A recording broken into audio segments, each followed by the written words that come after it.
জনগণ কিন্তু সংস্কার বুঝে না। নির্বাচনের তারিখ ঘোষণা করা দরকার। আপনাদের মধ্যেই ভূত আছে, সেই ভূতকেও আপনাদের অপসারণ করা দরকার। আগে জাতীয় সংসদ নির্বাচন দিতে হবে। আওয়ামী লীগে আছে, তাদেরকে কয়জনকে গ্রেফতার করতে পেরেছেন? এখনো পারেন নাই। ডেভিল হান্ট আপনি শুরু করেছেন, এখনো বড় শয়তানটাকে তো ধরতে পারলেন না। তাই জনগণ বলা শুরু করেছে, ডেভিল হান্ট করুন, সাথে সাথে নির্বাচনের তারিখ ঘোষণা করে বাংলাদেশে যে অস্থিতিশীল পরিবেশ আওয়ামী লীগ আবার সৃষ্টি করতে চায়, তার থেকে আপনাদেরকে অনতিবিলম্বে জনপ্রতিনিধির হাতে ক্ষমতা হস্তান্তর করা প্রয়োজন।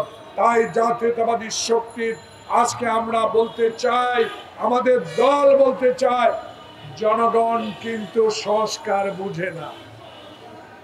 জনগণ বুঝে দুই মুঠো ভাত, জনগণ চায় শান্তিতে ঘুমাতে, জনগণ চায় মাথার উপরে ছাদ।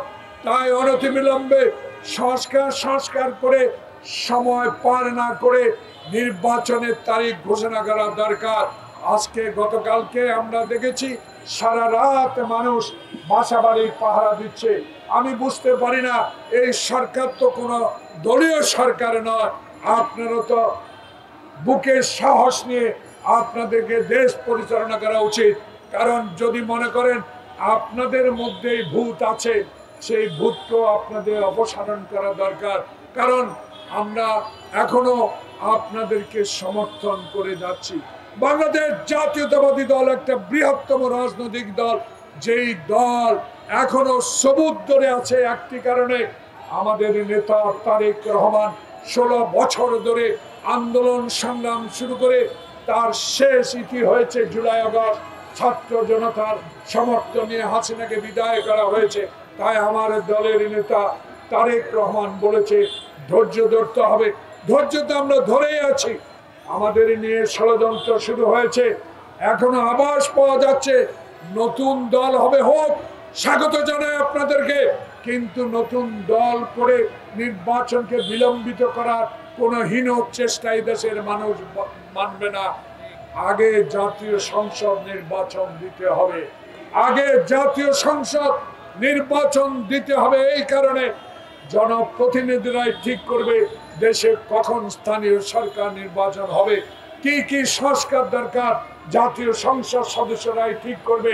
তাই ডক্টর প্রফেসর মোহাম্মদ ইউনূস, আপনার কাছে অনুরোধ রইল, এখনো সময় আছে, তাহলে অতি শীঘ্রই যত দ্রুত সম্ভব নির্বাচিত প্রতিনিধির হাতে ক্ষমতা হস্তান্তরের প্রয়োজন। যদি হস্তান্তর না করেন, আবারও শেখ হাসিনা দিল্লি থেকে বসে আমাদের বিরুদ্ধে ষড়যন্ত্র শুরু করবে। সেই ষড়যন্ত্র একমাত্র রুখতে পারে নির্বাচিত জনগণের সরকার। তাই অনতিবিলম্বে রোডম্যাপ দিন এবং দেশে নির্বাচনের ব্যবস্থা করুন। আপনার কাছে অনুরোধ রইব, ডেভিল হান্ট শয়তানও ধরুন, রোজার আগে আবার যেন চিনি সিন্ডিকেট না হয়, আবার যেন ডাল বুটের সিন্ডিকেট না হয়, সেদিকে অবশ্যই আপনাদেরকে নজর দিতে হবে। তাই সকলের গণতান্ত্রিক রাজনৈতিক শক্তির প্রতি আমার আহ্বান রইল, আসুন দেশে ঐক্য করি। এমন ঐক্যের মধ্যে যে শেখ হাসিনা ফ্যাসিস্ট সরকার এই দেশ পরিচালনা করেছে, আবার যেন কোনো ফ্যাসিস্ট এই দেশের ক্ষমতা বা সরকারে আসতে না পারে।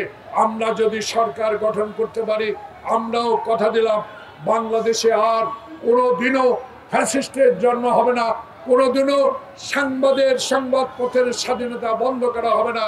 বাংলাদেশে সাংবিধানিক প্রতিষ্ঠানগুলোকে আমরা মাথার উপরে রেখে সকল প্রতিষ্ঠানের স্বাধীনতা মোতাবেক কাজ করার অঙ্গীকার ব্যক্ত করে